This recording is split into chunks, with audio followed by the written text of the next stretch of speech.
This is One on One.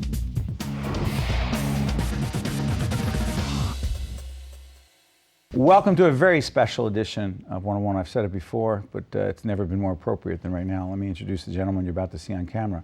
He is Coach Bob Hurley. He is a legendary coach at St. Anthony's High School in Jersey City. 41 years he's been the head coach, but he's written a terrific book called Chasing Perfect: The Will to Win in Basketball and Life. Coach, it's an honor to have you with us. Thank you, Steve. Thanks Our for good having friend Lucia Gibbons over at Wells Fargo, from Jersey City. me. From my building. From your building, right? The Sugar House. We live in the same building, yes. I know that building. Hey, tell folks, for those who don't know Jersey City, what's the community like? Well, it's still neighborhood. I think that, if you're in an area, like we live in an area called Paulus Hook, you have stores to walk to, some good restaurants, transportation there. Yeah. You can park your car and you can get around. You don't have to, schlep someplace else. But it's a tough town, too. It's got other parts of you town. Get to the inner, you get to the inner city, it's an entirely different world, and you need to be in and out of the inner city before reach a certain time. For those who do not know the St. Anthony story, 200 and how many students? I think now about 230, 235. 235 students. St. Anthony's does not have a gym. No. St. Anthony's has won a few championships? A few. We've won a couple over the years. Name, how many? Well, we've won 25 state championships in 41 years, and we've won 4 national championships, and I think we've been pretty consistently ranked like top 5 teams in our state over a long period of time. With no gym.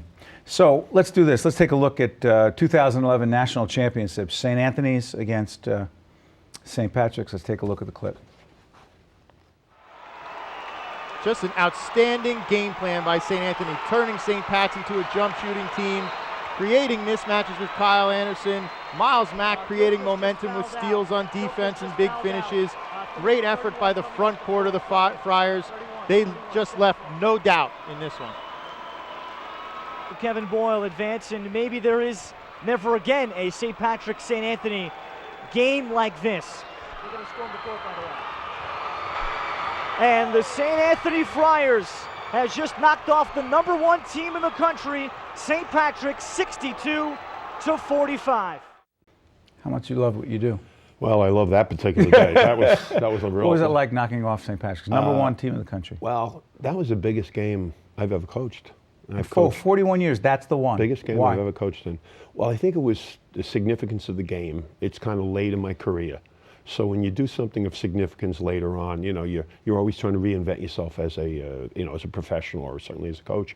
So I have a chance there to play in front of a national audience. There's all kinds of scrutiny, and we grind out a very good performance and beat a tremendous high school team with a kid who turns out to be the #2 pick in the NBA draft in Michael Kidd-Gilchrist. So it was just, there've been other very, very good moments, and some of my other kids from other teams will be annoyed at me for saying this, but I think that was probably the biggest game we've ever had. Coach, people may not realize this. Coach Hurley is not a full-time coach. He doesn't teach at St. Anthony's. In fact, your job is as a probation officer. Yeah, well, now I'm retired. Yes. But, for most of the years. Retired in quotes. Yeah, I do different things now than was scheduled But for how many before. years were you a probation officer? Almost 30 years. Wow. And I did adult supervision in the inner city. So it was a very difficult job. And it made you want to get to practice in the afternoon because the frustration in not having success during the day, dealing with adults who'd already made a million mistakes. Right. You couldn't wait to get to practice because when you get to practice, you're dealing with kids that have potential. Yeah. But they've got to do all the right things to reach the potential. For these young athletes, for these young people who you're coaching, some of them from pretty rough neighborhoods, okay? Tough communities. If they did not make it in basketball, if they did not make it academically, because a big part of your coaching, mentoring, was getting them into a position to go to college, correct? Correct. Talk about why that's so important. Well, you just see that if you can use the skill that they have in basketball, and it opens up that next door to college, when they get to college now, and particularly to go away to college, because you're now going to experience 4 years different than this neighborhood that you grew up in. And now you go away, and people say you learn more outside the classroom at college. And now the kid goes away for 4 years, and every time he comes home, you see a more polished young man And then after 4 years, they're heading off now for job interviews, and they've distanced themselves from the kids they grew up with. You know, it's interesting in going through the book and getting ready for this program. Coach Hurley obviously has track record in basketball, speaks for itself. His track record in helping these young men, young boys become men and hopefully become citizens who contribute. It's about basketball and life, success, the way you talk about it. You say, we pay attention to details. We don't let little things become big things. I want you to talk about that, because I have an obsession with talking about the little things, which very often my team, and we have a great team all around here, I'll say, you're making a mountain out of a molehill, and I have a feeling your leadership style is much better than mine, but I'm obsessed about the little things. Talk about it. Yeah, well, I noticed this when you first came in that you are, and I think it starts with when we first come in the gym. We rent a gym. So as soon as we walk in the door, you rent it because you don't have it. Exactly, we rent it. We've been all over the city over the years, but now we're relatively close. But first thing we do when we go in, we want the place to be as clean as possible. So I get a mop right away. I mop the floor. The managers and assistant coaches pick up anything that's in the place. And then when we're done, we always want to leave the building in better shape than it was. A locker room should be immaculate. And then you're setting a tone for when they come on the floor. You're going to make sure that every little thing in the practice you go over, because you don't know what slippage you're going to get if you allow things every day. And I always say that after losing, all of a sudden now you're going to get back and tighten your belt. But if you were to make sure while you're successful you don't let slippage, then maybe you don't lose so often, because it's human nature. Let's talk about business and life. Very often in business, for anyone watching right now, and by the way, get the book, it is called Chasing Perfect, The Will to Win in Basketball and Life. You do well. We have a great production here. You do have a great day at work. You do a project. You have a great game, whatever it is. I happen to know enough about your style is that you'll celebrate, but I notice you never get too high, and you will now then break the game down, and you will start talking about what didn't go well, and you'll obsess over those things. Why?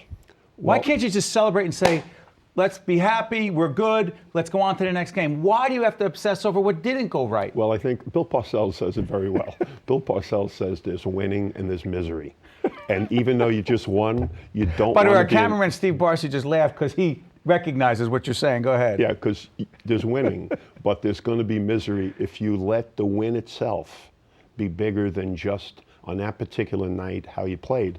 You're always looking to play a perfect game. Perfect. There's no such thing, Coach. But in chasing perfect, you don't let anything slide, and then you have a night like St. Pat's where you grind out your performance. The kids keep fighting through obstacles, and then finally the door opens a little bit, and you rip that door right off the hinges when the opportunity's there, because you've disciplined yourself to the point where, like, you allow the mistakes, you fight through the mistakes, but you're in pursuit of getting a run going where you get control of it. How does that work in business and in life, though? Well, I just think you're not working with athletes. You're working with people in the office. You're working in business and with human beings, not trained athletes. It's different. Yeah, but I think the goal would be the same, to be successful.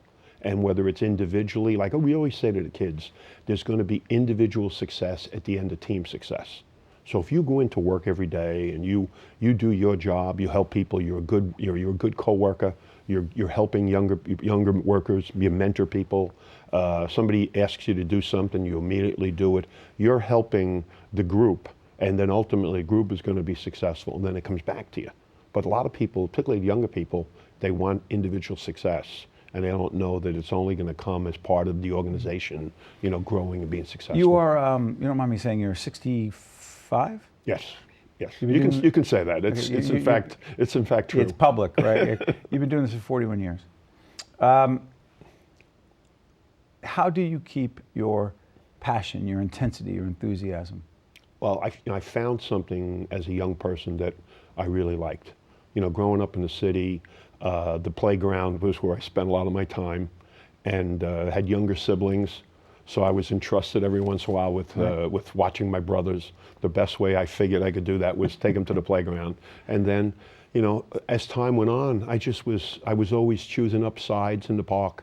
I could always come up with a good team, whether we're playing stickball. You were the guy, weren't you? I was one of the guys who was organizing all the time. And by the way, you passed on to your sons, Bobby and Danny, real quick. Update on the great coaches. Yeah, Danny's now at University of Rhode Island, and Bobby's now head coach at University of Buffalo. So there's a family business where they're making money in the family business. I always did it as kind of an avocation. Well, show a picture of Bobby and Danny real quick if you could. Paul Levine, our producers. They're your boys right there. Boy, I'll tell you. And another time when you come back, can we talk a little bit more about sportsmanship, and hopefully the situation at Rutgers as we're doing this program will be better than what it is today? Yeah, it's at a low time, and I got to think that you know, it was rock bottom, and they're gonna get themselves going again. It's a state university. We hope it turns around, but we also hope that folks go out and get this book. Whether you're into basketball or not, you've got to be into Chasing Perfect. The book is called Chasing Perfect: The Will to Win in Basketball and Life. The coach, Bobby Hurley, Bob Hurley, is in the house.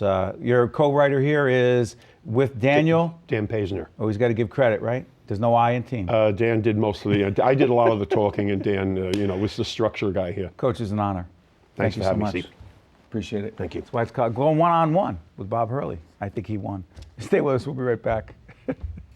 Thanks. One-on-One with Steve Adubato has been a production of the Caucus Educational Corporation, celebrating 25 years of broadcast excellence. Funding for this edition of One-on-One with Steve Adubato has been provided by Wells Fargo, Horizon Blue Cross Blue Shield of New Jersey, the New Jersey Education Association, New Jersey Council of County Colleges, New Jersey Manufacturers Insurance Group, PSE&G, and by Verizon Communications. Promotional support provided by The Star Ledger and NJ.com, and by the New Jersey Business and Industry Association. Transportation provided by Airbrook Limousine. One-on-One with Steve Adubato has been produced in partnership with St. Joseph's Healthcare System.